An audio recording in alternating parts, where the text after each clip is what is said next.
오늘 우리에게 주시는 하나님 말씀 봉독합니다. 신약성경 사도행전 2장 47절입니다. 사도행전 2장 47절, 신약성경 190쪽입니다. 자, 봉독해 드리겠습니다. 하나님을 찬미하며 또 온 백성에게 칭송을 받으니 주께서 구원받는 사람을 날마다 더하게 하시니라. 아멘. 하나님께서 주신 은혜가 우리에게도 풍성히 많은 역사가 있어질 줄로 믿습니다. 천국교회가 영적으로 활성화되며 교회다운 교회로서 온전한 모습을 회복하기 위해서는 어떻게 해야 될까라는 게 수많은 고민들입니다. 결론은 복음으로 새롭게 돼야 한다라는 결론을 얻게 됩니다. 중요한 것은요, 오늘 그 본문 말씀의 초대교회 교인들이 기존 유대인들과 구별되는 이상적인 신약교회를 이루고 있는 모습을 보게 돼요. 예루살렘의 오순절 마가다락방의 성령 강림의 사건은 초대교회가 세워지는 계기가 된 거죠. 그리고 교회 발전의 부흥의 중요한 전기가 시작이 됩니다. 이게 뭘까라는 거죠. 이게 어떤 걸까? 오순절에 임한 성령의 역사로 태동한 예루살렘 초대교회 교인들의 생활상이 오늘 본문 42절에도 말씀하고 있어요. 그들이 사도의 가르침을 받아 서로 교제하고 떡을 떼며 오로지 기도하기를 힘쓰니라. 집중했다는, 다른 데 염려, 두려움, 걱정 신경 안 쓰고 기도하는 데에 전념했다. 떡을 떼었다라는 표현은 예수님께서 제정하신 성만찬을 뜻하는 거예요. 그래서 초대교회의 예배의 모습과 분위기를 말씀해 주는 거죠. 예전의 의식을, 즉 예배의 순서, 정해진 예전의 의식을 말씀해 주는 거예요. 초대교회의 그리스도인들에게 성령 강림 이후의 사건들이 많이 일어나죠. 사도들을 통해서 기적과 표적이 많이 나타나고 그것을 눈으로 보고 경험하는 귀한 삶을 살아가요. 그런 속에서 이 초대교회의 교인들에게 나타난 삶의 변화가 있어지게 되는데, 믿는 사람들이 다 함께 있어 물건을 서로 통용을 합니다. 또 재산까지도 다 헌물하고 소유를 팔아 각 사람의 필요를 따라 나눠주는, 그리고 그 속에서 함께 살아가는 공동체의 모습을 보이는 거예요. 순수하게 성도 상호 간에 순수한 사랑, 믿음의 사랑을 나누는 공동체가 된 거죠. 물론 이 말씀을 모티브로 해서 공산주의자들은 이런 공동체의 모습을 만들어야 되고 공산주의의 모형이다라고 주장을 했어요. 그렇지만 초대교회는 그리스도의 사랑을 기초로 해서 자발적으로 이루어진 공동체예요. 그래서 정치 이념에 기초하거나 강제적 복종을 요구하는 공산주의하고는 다른 거죠. 또한 이런 공동체는 예수님을 믿기로 결단하여 집안에서 쫓겨나온 사람이 있었어요. 예수님을 믿는다는 이유로 족보에서도 지워지게 되고요, 마을에서 추방당하는 이들도 생겨났고, 공직에 있는 사람은 공직에서 파면을 당하는 그 상황들이 있어요. 지금도 이집트에서는 예수 믿는다는 이유 때문에 공무원 시험을 볼 수 없고 공직에 있으면 파면당하는 이런 일들이 생겨나고 있고, 회사에 직장을 구할 수가 없습니다. 제외됩니다. 그럼에도 불구하고 끊임없이 유지하고 있는 게 바로 koptik교회입니다. 끊임없이. 사랑하는 성도님들, 그런 사람들이 모여서 생겨난 공동체의 모습이죠. 그들을 보호하고 함께 나누는 거죠. 46절의 말씀에 보면 날마다 마음을 같이하여 성전에 모이기를 힘쓰고 집에서 떡을 떼며 기쁨과 순전한 마음으로 음식을 먹고, 이렇게 기록되어 있어요. 교인들이 음식을 함께 나누어 먹으며 성도들의 교제를 이루는데 집중하는 모습이었다는 거예요. 오늘 이 본문 말씀에서 46절에서는 두 가지의 모습이 보여요. 하나는 성전에 모이기를 힘썼다. 그 점인데, 그 시대는요, 성전에 모여 예배를 드린다는 것이 얼마나 어려웠느냐면 생명의 위협을 받을 정도죠. 그들은 모여서 예수님의 죽으심을 기념하는 성찬식에 중점을 두는 예배의식이 있었어요. 그래서 초대교회는 매 주일 성찬식을 합니다. 기독교로 바뀌면서 이게 달라진 모습이지만 우리 교회는 그래도 매달 첫째 주만큼은 우리가 성찬을 나누는 시간을 갖는 게 우리 신앙의 힘이 되고 은혜가 된다라는 생각 속에 매달 첫 주일을 성찬 예배로 드리게 됩니다. 매월 성찬식을 거행하는 것은 떡을 떼고 잔을 나누며 예수 그리스도의 죽으심을 그리고 부활하심을 기념하라는, 그리고 기억하라는 예수님의 거룩한 뜻에 순종하는 모습입니다. 또한 예수님의 죽으심을 기억하며 하나님의 자녀가 되어 영적으로 한 가족된 우리가 서로 사랑하며 헌신된 삶을 살아가는 결단을 가지게 하는데 매우 유익하고, 우리가 영적으로 하나님과 교통하고 있음을 재확인하는데 아주 유익합니다. 그 은혜 속에서 부활과 천국의 소망에 분명한 확신을 갖고 살아가는 귀한 성도들이 되기를 소망하는 겁니다. 그래서 떡을 떼면서 나타나는데 중요한 거, 우리 교회는 그 속에서 더 나아가 성전 밝기 기도를 하게 되는 겁니다. 하나님의 이름을 두시겠다고 약속하신 성전, 그리고 이 성전에서 하는 기도를 눈과 마음과 이름을 두고 들으시고 이루어 주시겠다는 약속을 하시는 것을 믿는 믿음으로 우리가 모여 기도하는 겁니다. 우리는 기도하는데, 오로지 기도하는데 힘써야만 합니다. 더더욱이 세상이 복잡하고 힘들 때 더더욱 그렇습니다. 그래서 중보 기도도 하고 성전 밝기 기도하면서 오로지 기도하는 일에 인생의 삶의 문제를 다른 방법이 아닌 기도로, 하나님의 도우심으로, 주의 은총으로 해결하기를 원한다는 소망 갖고 주님 앞에 나오는 겁니다. 그래서 구역도 마찬가지고 기관들도 마찬가지고 이런 일들 속에서 교회나 구역원들에게, 또한 각 기관의 회원들에게 중대한 기도 제목이 생겼을 때 시간을 내어 함께 모여 기도할 때 그 속에 주님도 함께 계시는 줄로 믿으시길 바랍니다. 두세 사람이 모여 기도하는 그곳에 하나님의 거룩한 응답의 역사는 더 크고 아름답게 성취됩니다. 두 번째의 모습은 집에서 떡을 떼며 기쁨과 순전한 마음으로 음식을 같이 나누며 교제한 겁니다. 성전에서 모인 후 흩어졌을 때 가정에서 자발적 교제가 이루어지는 거예요. 모여서 떡을 떼고 나누는 일들, 이 말씀에서 한국교회 구역예배가 시작이 됩니다. 이 초대교회 당시에는요, 모이는 것이 위험천만한 일이죠.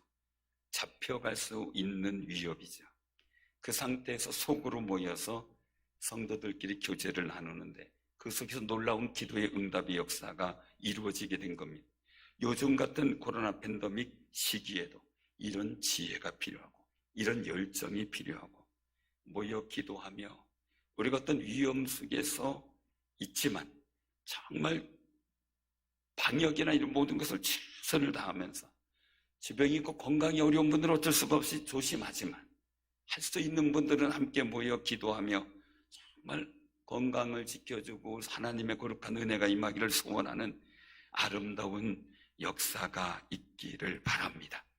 그래서 구역 활성화가 무엇보다 필요한 시기예요. 이런 때에 구역 인도자님과 권찰님의 언젠가 결단이 굉장히 중요하고, 우리가 멀리 떨어져 있지만 서로 위하여 기도해주고 전화로 안부 묻고 하면서 신앙의 돈독한 은혜를 나눌 수 있는 아름다운 모습들이 우리에게 필요한 때라고 우리는 기억하며 그 일들을 어떻게 할까 고민하며 지혜를 구하는 아름다운 삶이 되시기를 바랍니다. 이런 삶을 통해서 열매들이 나타나는데 세 가지로 보여지게 됩니다.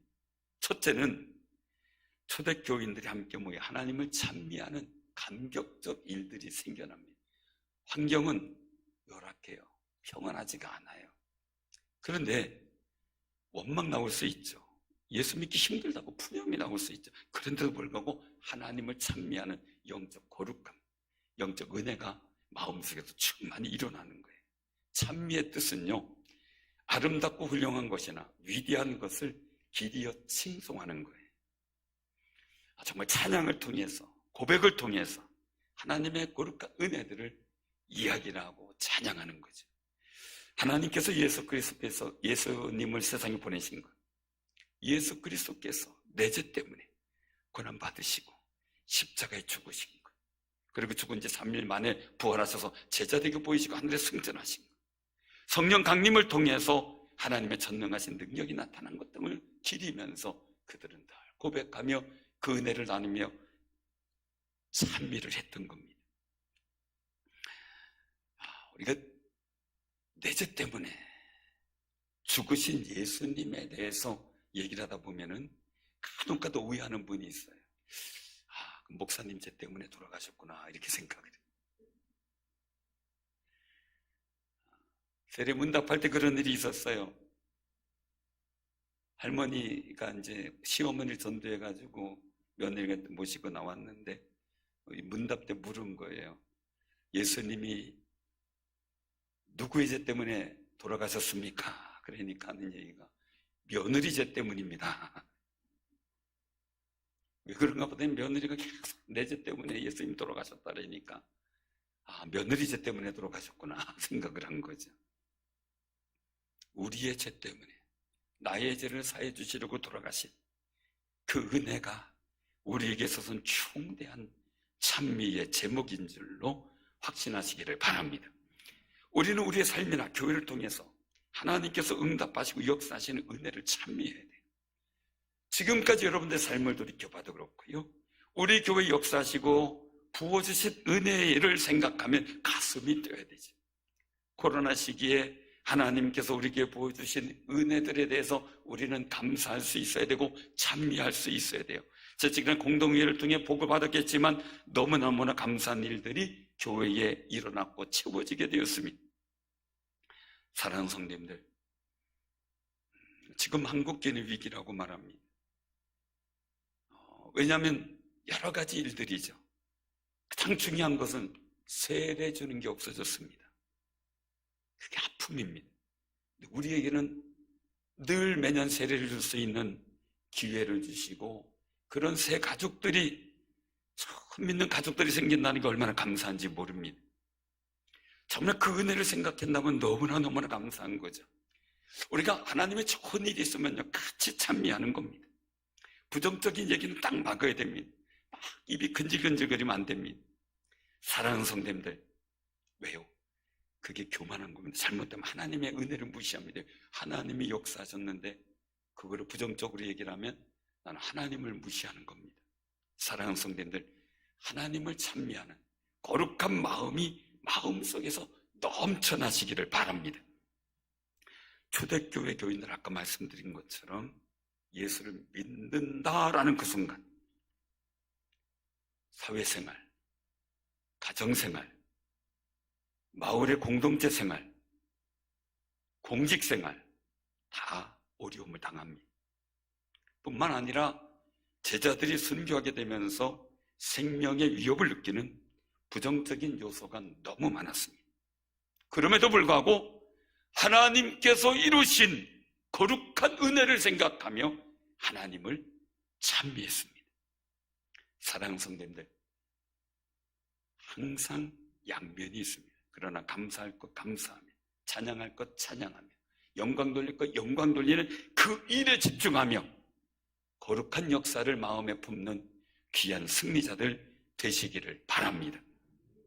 두 번째는요, 온 백성에게 칭송을 받았어요. 참 칭송을 받았다는 게 얼마나 굉장해요. 초대교회 성도들이 떡을 떼며 서로의 물건을 통용하고 하나가 되었어요. 사랑하는 성도인데 성도의 교제가 온전해졌다는 이야기예요. 우리 교회는 물론 한국 교회가 성도들의 친밀한 교제가 이루어져야 돼요.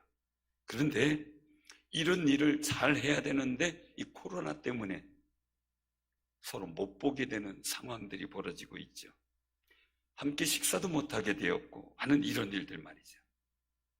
그럼에도 불구하고 우리는 어떻게 하면 하나님과 세상에서 칭송받는 교회가 될 것인가 하는 겁니다. 초대교회를 바라보면서 그 당시 유대인들이나 이방인들이 많이 생각했을 겁니다. 초대교회 성도들이 함께 화기애애하게 하며 분명히 저 사람들이 화기애애하게 즐거워할 수 없는데 화기애애하게 지내는 것을 보고 부러워하는 거예요. 함께하고 싶어지는 거죠. 여러분들도 모임에 어떤 모임이 있으면 모임이 잘 되고 막 화기애애하면 들어가고 싶잖아요. 같이 있는 모임일수록 들어가기가 어려워요. 같이 있는 모임. 그런데 같이 있는 천국 가는 교회 모임인데 너무 들어오기 쉽게 하나님께서 예수 그리스도를 통해서 열어놓으셨어요. 얼마나 감사한지 모르죠. 그 초대교회 모임에 들어가고 싶은 마음들이 많아진 거죠. 근데 우리 한국 교회는 사실 한 20여 년간 교회 싸움이 참 많아졌어요. 가슴이 아프죠. 한 교회가 5년 동안 싸우는 동안 한국 교회는 그것이 신문과 방송에 보도되면서 5만 명의 교인이 신앙을 떠났다라는 통계까지 나옵니다. 그러니 세상이 니들도 우리하고 똑같다. 왜? 우리는 더 아름다워지길 원하고 기대감이 있잖아요. 근데 니들도 똑같다. 아니 더 나쁘다 하면서 비아냥거리고 조롱하고 외면당했습니다. 이런 일이 생기면 매스컴이 신나서 보도를 합니다. 그래서 믿음의 실족을 하죠. 그런데 우리 사랑하는 성도님들은 그런 상황에서도 믿음을 지키며 하나님 앞에 서서 정말 거룩한 예배를 드린다는 것, 정말 복 있는 일이라는 사실을 기억하시고 하나님께서 인정하고 아름답게 보신다는 사실을 기억하시기를 바랍니다. 우리나라 초창기 복음이 전도될 때 말이죠, 전도의 물결이 급속하게 이루어졌어요.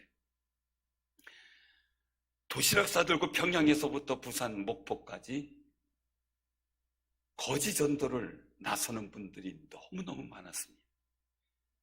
1907년 평양 대부흥 운동 이후서부터 말이죠. 근데 교회가 달라지는 거예요. 왜요? 양반과 평민과 상인과 모슴이 함께 어우러져 예배하고요. 형제라고 부르며 신앙생활을 합니다. 남존 여비 사상이 있는데 남자와 여자가 서로 자매라고 부르며 예배를 드리며 서로 존중해 줍니다. 여성 상위 시대가 이루어지는 거죠. 저는 여성 상위 시대를 복잡하게 생각 안 합니다. 여자분들이 제 어릴 때만 해도 밥상에서 밥을 못 드셨어요. 밥상 아래에서 밥 드셨잖아요. 근데 기독교가 막 전파되면서 이제 밥상 위에서 같이 먹어요. 얼마나 감사한지 몰라요. 그래서 저는 그것을 이미 여성 상위 시대다 이렇게 생각을 합니다. 부러움의 대상이었죠. 그래서 마을에 교회가 들어가면은 그게 부러워서 교회 나왔습니다. 부러우니까 하는 말이 있었어요. 제가 학생 때도 하는 말이 있었어요. 비아냥거리는 말, 교회가 연회당이다. 맞지요? 청년들이 모여서, 학생들이 모여서 교제하게 되죠. 교제하다가 결혼까지 하게 되죠. 우리 교회에서도 청년끼리 만나 결혼한 가정들이 생기고 있잖아요. 얼마나 감사한지 모르죠. 근데 그게 남녀가 부동석이라고 하는 일도석이 거리감이 있었었는데 교회에서는 가까워지고 하니까 얼마나 부러웠는지 모른다는 거예요. 서울의 강남에 있는 어느 교회는 대부분 많은 교회들이 그래요. 청년들이 많이 등록하는데 등록의 이유를 물어보고 나중에 솔직한 얘기를 들어보니까 신앙보다 이 교회 오면은 결혼 상대자를 잘 만난다더라. 그것 때문에 등록하는 경우가 많았다고 얘기를 들었어요. 물론 그러다 신앙생활도 하겠지만 말이죠. 많은 분들은 그렇게 얘기를 합니다. 본문 말씀을 통해서 교회가 사회 이웃들에게 관심을 가지고 교회가 가진 것들, 한국교회가 가진 것들을 그들과 함께 나누며 도와줘야 된다는 거죠. 일명 말하자면 사회봉사나 복지, 구제를 해야 된다는 거죠. 옛날에 어려울 때 많이 필요했죠. 선교사님들에 의해서 많이 도움받았고 교회가 그 역할을 많이 감당을 했습니다. 유치원서부터 모든 일에 교회의 힘이 필요했었습니다. 지금 시대도 물론 하나님의 사랑을 나타내기 위해서 아주 중요한 부분이라고 봅니다. 그런데 중요한 것은 그게 방법이 될 수는 있지만 본질은 아니라는 거죠. 그런데 말이에요, 또 한 가지 어려운 점이 있습니다.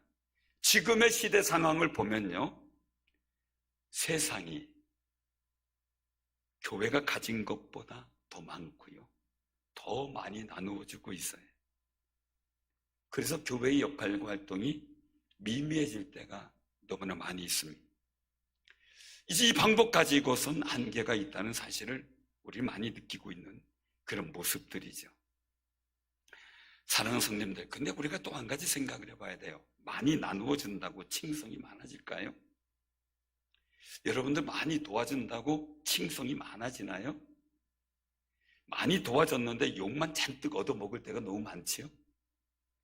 도움을 줬는데 오히려 속상한 일을 당할 때도 있죠. 잘난 체 한다고 욕하고 못 살게 안 굴면 다행이지요. 사랑하는 성도님들, 그런 상황 속에서 교회가 정말 칭송받을 것은 교회다운 성령의 교통이 있는 모습을 보여주는 것이고, 우리 스스로 하나님을 인정하면서 하나님의 살아계심의 역사를 나타내 보이는 아름다운 영적 교제의 일들이 많이 일어나야 된다는 사실입니다. 그래서 본문 말씀 속에서 보여지는 진정한 의미는 교회는 세상 안에 존재하면서도 세상과는 구별된 사랑과 은혜의 공동체 모습이 나타내지고 보여줘야 된다는 거죠. 그것에서 중요한 게 구역입니다. 그리고 각 기관들입니다. 그래서 온 백성이 칭송을 하는 거룩한 일들이 우리를 통해서 세상에 나타내 보이도록 할 수 있어야만 한다는 거죠. 그래서 전도를 할 때 가장 좋은 방법을 택한 어느 분들을 보면 구역 예배의 새 가족들을 초대합니다. 교회 안 다니는 분인데 구역 예배를 열어놓고 새 가족을 같이 초대해서 예배를 드리고 교제하며 같이 기도하는 모습과 또한 떡을 떼며 같이 나누는 모습을 보여주면서 전도라는 그런 분들도 있었습니다. 그런데 그것을 보고 부담스러울 수도 있지만 와서 보고 즐거워서 기뻐서 구역 예배 열심히 참여하는 그런 분들이 생겼었는데, 문제는 구역 예배는 참석하는데 교회는 안 나온다는 게, 그게 또 다른 어려움이 있었던 적이 있었어요. 사랑하면서 그럴지라도 정말 우리가 안 믿는 분들이 우리 교회를, 성도들을 칭송할 수 있는 거룩한 교제를 만들어가는 교회가 되기를 기도해 주시기를 바랍니다. 세 번째는요, 주께서 구원받는 사람들을 날마다 도와게 하셨다는 거예요.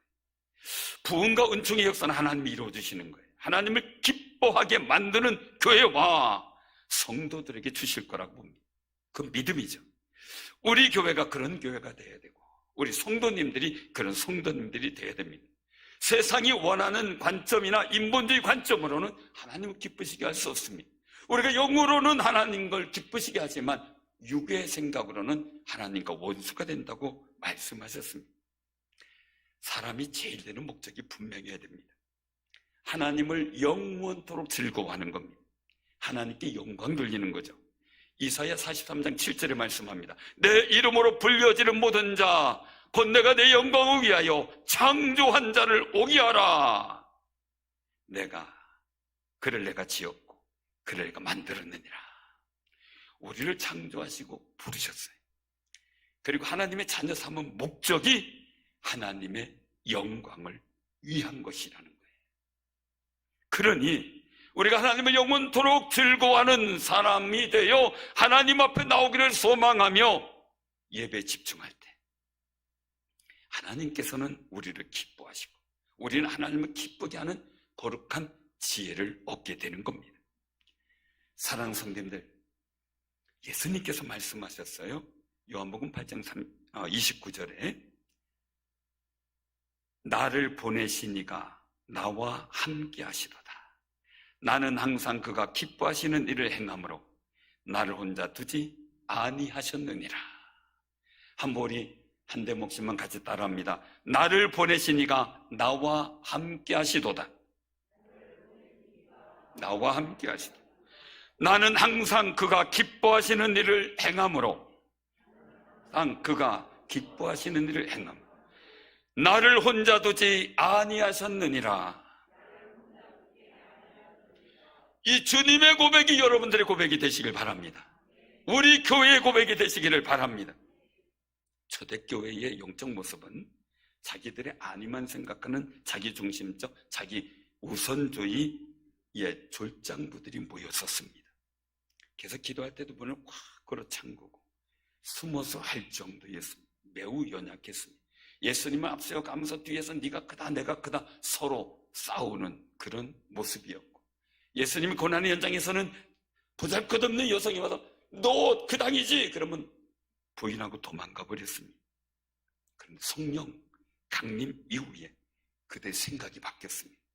자기중심, 자기 우선주의에서 하나님 중심, 하나님 우선주의로 바뀌었습니다. 생각이 바뀐 거예요. 그때부터 하나님이 역사하기 시작을 하죠.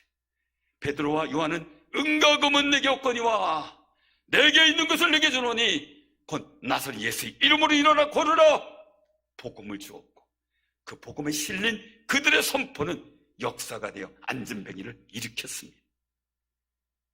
교회가 가진 게 뭡니까? 복음입니다. 사랑하는 성도님들, 베드로의 설교는 미약했습니다. 그런데 성령 강림 이후에 하나님 중심의 설교는 3,000명을 회개시키는 역사가 나타났습니다. 사랑하는 성도님들, 우리의 말은 아무것도 아닙니다. 그런데 하나님 중심으로 고백하는 고백은 역사가 있습니다. 여러분들에게 복된 기도응답과 하나님의 놀라운 은혜가 임하게 될 줄로 믿으시길 바랍니다. 인본주의에 사로잡히면 나만 생각합니다. 자신의 이익과 자신의 입장만 생각합니다. 하나님 중심, 하나님 우선이라는 신앙적 관점이 소멸됩니다. 하나님의 은혜가 일어나지 않습니다. 사랑하는 성도님들, 우리는 하나님 중심, 하나님 우선주의 신앙을 가지게 될 때 하나님께서 기뻐하시는 일을 할 수 있는 지혜도 생기고, 살아계신 하나님의 역사가 우리를 통해 세상에 보여지는 은혜가 있어질 줄로 믿으시길 바랍니다. 이사야 60장 21절에서 22절에 말씀합니다. 내 백성이 다 의롭게 되어 영원히 땅을 차지하리니 그들은 내가 심은 가지요 내가 손으로 만든 것으로서 나의 영광을 나타낼 것인즉 그 작은 자가 천명을 이루겠고 그 약한 자가 강국을 이룰 것이라 때가 되면 나 여호와가 속히 이루리라 선언하셨습니다. 이런 부흥의 역사가 우리 충주 상일교회와 그리고 여러분들 삶의 자리에 이루어지기를 기도하시기를 바랍니다. 또한 한국교회에 이루어져야 되겠고요. 사랑하는 성도님들, 우리는 꼭 기억하시기 바랍니다. 초대교회가 성령 충만할 때 두 가지 신앙생활의 모습이 보였습니다. 첫째는 성전에 모이기를 힘썼다는 것, 두 번째는 집에서 떡을 떼며 기쁨과 순전한 마음으로 음식을 먹었습니다. 그 결과 열매가 보입니다. 첫째는 초대교인들이 모여 하나님을 찬미하는 모든 염려 두려움을 이기고 찬미하는 믿음의 능력이 생겼습니다. 두 번째는 온 백성에게 칭송을 듣는 거룩한 역사가 나타났습니다. 세 번째는 주께서 구원받는 사람들을 날마다 도하게 하셨습니다. 무엇보다 중요한 건 그들이 사람 중심, 사람 우선주의에서 벗어나 하나님 중심, 하나님 우선주의의 신앙을 갖게 되었다는 데서 출발합니다. 복음주의입니다. 우리도 복음으로 새롭게 되어 교회와 가정과 산업을 통해 새롭게 세상을 이롭게 할 역량을 가지는 귀하고 복 있는 삶이 되기를 주님의 이름으로 축원합니다.